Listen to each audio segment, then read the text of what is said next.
So I'm embarrassed that I have a career. I talk about things like trust and cooperation, and there should be no demand for my work. But the fact of the matter is there is demand for my work, which means that there's an opportunity. It means that trust and cooperation are not yet standard in our organizations, and yet they should be, and we know that, which is why we're looking for ways to bring those things to our organizations. So I thought I would do something a little different today. You know, when you're speaking to tens of thousands of people and you have the opportunity to share a message, of course, most rational people would say, let's go with something I've talked about lots of times and I'm really good at, but I'm not normal, so I'm gonna do something completely new, and I hope this works out. There are two things that I think that great leaders need to have: empathy and perspective. And I think these things are very often forgotten. Leaders are so often so concerned about their status or their position in an organization, they actually forget their real job. And the real job of a leader is not about being in charge, it's about taking care of those in our charge. And I don't think people realize this, and I don't think people train for this. When we're junior, our only responsibility is to be good at our jobs. That's all we really have to do. And some people actually go get advanced educations so that they can be really good at their jobs, accountants or whatever, right? And you show up and you work hard, and the company will give us tons and tons of training how to do our jobs. They'll show us how to use the software, they'll send us away for a few days to get trained in whatever it is that we're doing for the company. And then they expect us to go be good at our jobs. And that's what we do, we work very hard. And if you're good at your job, they'll promote you. And at some point, you'll get promoted to a position where we're now responsible for the people who do the job we used to do, but nobody shows us how to do that. And that's why we get managers and not leaders. Because the reason our managers are micromanaging us is because they actually do know how to do the job better than us. That's what got them promoted. Really what we have to do is go through a transition. Some people make it quickly, some people make it slowly, and unfortunately some people will never make that transition at all. Which is we have to go through this transition of being responsible for the job and then turning into somebody who's now responsible for the people who are responsible for the job. And as I said before, one of the great things that is lacking in most of our companies is that they are not teaching us how to lead. And leadership is a skill like any other. It is a practicable, learnable skill. And it is something that you work on. It's like a muscle. If you practice it all the days, you will get good at it and you will become a strong leader. If you stop practicing, you will become a weak leader. Like parenting, everyone has the capacity to be a parent. Doesn't mean everybody wants to be a parent, and doesn't mean everybody should be a parent. Leadership is the same. We all have the capacity to be a leader. Doesn't mean everybody should be a leader, and it doesn't mean everybody wants to be a leader. And the reason is because it comes at great personal sacrifice. Remember, you're not in charge, you're responsible for those in your charge. That means things like when everything goes right, you have to give away all the credit. And when everything goes wrong, you have to take all the responsibility. That sucks, right? It's things like staying late to show somebody what to do. It's things like when something does actually break, when something goes wrong, instead of yelling and screaming and taking over, you say, try again.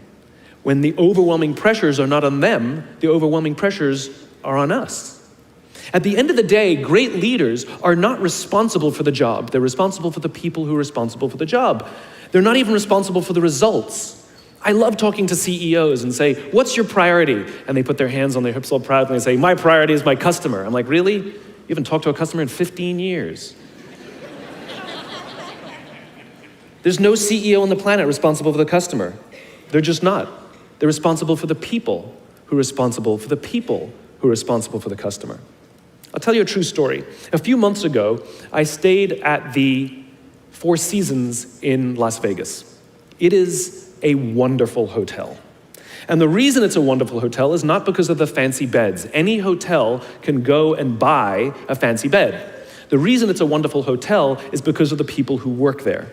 If you walk past somebody at the Four Seasons and they say hello to you, you get the feeling that they actually wanted to say hello to you. It's not that somebody told them that you have to say hello to all the customers, say hello to all the guests, right? You actually feel that they care. Now, in their lobby, they have a coffee stand. And one afternoon, I went to buy a cup of coffee, and there was a barista by the name of Noah who was serving me. Noah was fantastic. He was friendly and fun, and he was engaging with me, and I had so much fun buying a cup of coffee, I actually think I gave 100% tip, right? He was wonderful. So as is my nature, I asked Noah, do you like your job? And without skipping a beat, Noah says, I love my job. And so I followed up. I said, what is it that the Four Seasons is doing that would make you say to me, I love my job? And without skipping a beat, Noah said, throughout the day, managers will walk past me and ask me how I'm doing, if there's anything that I need to do my job better. He said, not just my manager, any manager. And then he said something magical. He says, I also work at Caesar's palace. And at Caesar's palace, the managers are trying to make sure we're doing everything right. They catch us when we do things wrong. He says, when I go to work there, I like to keep my head under the radar and just get through the day so I can get my paycheck. He says, here at the Four Seasons, I feel I can be myself. Same person, entirely different experience from the customer who will engage with Noah. So we in leadership are always criticizing the people. We're always saying, we gotta get the right people on the bus. I've gotta fill my team. I gotta get the right people. But the reality is, it's not the people, it's the leadership. If we create the right environment, we will get people like Noah at the Four Seasons. If we create the wrong environment, we will get people like Noah at Caesar's palace. It's not the people. And yet we're so quick to hire and fire. You can't hire and fire your children. If your kids are struggling, we don't say, you gotta see at school, you're up for adoption. So why is it that when somebody has performance problems at work, why is it that our instinct is to say, you're out? We do not practice empathy. What does empathy look like? Here's the lack of empathy. This is normal in our business world. You walk into someone's office, someone walks into our office and says, your numbers have been down for the third quarter in a row. You have to pick up your numbers, otherwise I can't guarantee what the future will look like. How inspired do you think that person is to come to work the next day? Here's what empathy looks like. You walk into someone's office, someone walks into your office and says, your numbers are down for the third quarter in a row. Are you okay? I'm worried about you. What's going on? We all have performance issues. Maybe someone's kid is sick. Maybe they're having problems in their marriage. Maybe one of their parents is dying. We don't know what's going on in their lives. And of course it will affect performance at work. Empathy is being concerned about the human being, not just their output. We have, for some reason, our work world has changed over the past 20 and 30 years. We are suffering the side effects of business theories left over from the 80s and 90s. And they are bad for people, and they are bad for business. Let me give you an example. The concept of shareholder supremacy was a theory proposed in the late 1970s. It was popularized in the 80s and 90s. It is now standard form today. You talk to any public company and you ask them their priority and they say maximize shareholder value. Really? That's like a coach prioritizing the needs of the fans over the needs of the players. How are you going to build a winning team with that model? But that's normal today. We don't even perceive it as broken or damaged or wrong or outdated. Remember, the 80s and 90s were boom years with relative peace and a kinder, gentler Cold War. Nobody was practicing hiding under their desks in school anymore. We are no longer in those times. These are no longer boom years. These are no longer peaceful times, and those models cannot work today. Here's another one. Mass layoffs. Using someone's livelihood to balance the books, right? It's so normal in America today that we don't even understand how broken and how damaging it is, not only to human beings, but to business. You know, companies talk about how they want to build trust and cooperation, and they announce a round of layoffs. Do you know the quickest way to destroy trust and destroy cooperation in a business, literally in one day? Lay people off, and everyone gets scared, right? Can you imagine sending someone home to say, honey, I can no longer provide for our family because the company missed its arbitrary projections this year? And forget about the people who lost their job. Think about the people who kept their jobs.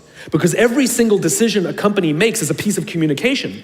And the company has just communicated to everybody else, this is not a meritocracy. We don't care how hard you work or how long you've worked here. If we miss our numbers and you happen to fall on the wrong side of the spreadsheet, I'm sorry, we cannot guarantee employment. In other words, we come to work every day afraid. And we're asking our youngest generation to work in environments where how would any of us ever stand up and admit, I made a mistake? We're constantly being told, you have to be vulnerable. Leaders are vulnerable. What does that even mean? It doesn't mean you walk around crying, I'm vulnerable, right? No, what vulnerability means is you create an environment in which someone feels safe enough to raise their hand and said, I don't know what I'm doing. You've given me a job and I haven't been trained to do it. I need help. I made a mistake. I screwed something up. I'm scared. I'm worried. All of these things no one would ever admit inside a company because it puts a target on your head in case there's another round. And so we keep it to ourselves. And how can a company ever do well if nobody's ever willing to admit they made a mistake, that's scared, or they don't know what they're doing? And so we've literally created cultures in which every single day everybody comes to work and lies, hides, and fakes. And we're asking our youngest generation to work and succeed and find themselves and build their confidence and overcome their addiction to technology and build strong relationships at work. We're asking them to do this, and these are the environments we've created. We keep saying to them, you're the future leaders. We're the leaders now. We're in control. What are we doing? This is what empathy means. It means if there's an entire generation struggling, maybe it's not them. It's like, you know the only thing the common factor in all my failed relationships? Me. Same thing. Oh, we just can't get the right performance out of our people. Maybe it's you, right? It's not a generation. It's not them. They're not difficult or hard to understand. They're human beings like the rest of us, trying to find their way, trying to work in a place where they feel that someone cares about them as a human being. By the way, that's what we all want.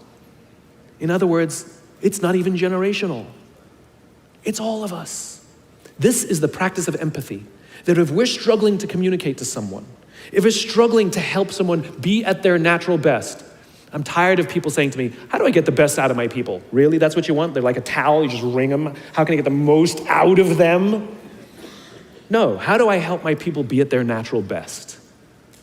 Right? We're not asking these questions. We are not practicing empathy. We have to start by practicing empathy and relate to what they may be going through. And it will profoundly change the decisions we make. It will profoundly change the way we see the world. Someone's driving to work. You're driving to work. And someone wants to cut into your lane. What do? Do you pull your car up or do you let them in? Most of us pull our cars up and go like this. You wait your turn. Now let's practice empathy. I don't know, maybe they've been out of work for 6 months. Maybe they had trouble getting the kids out to school this morning and now they're running late for a really important interview and they just have to get to this interview and they're gonna cut into our lane. Or maybe they're just a bastard, I don't know. But that's the point. We don't know. We don't know.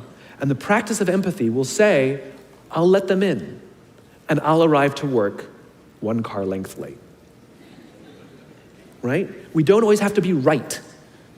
We don't always have to be in charge. We don't always have to be the one who succeeds. It's not about winning or losing.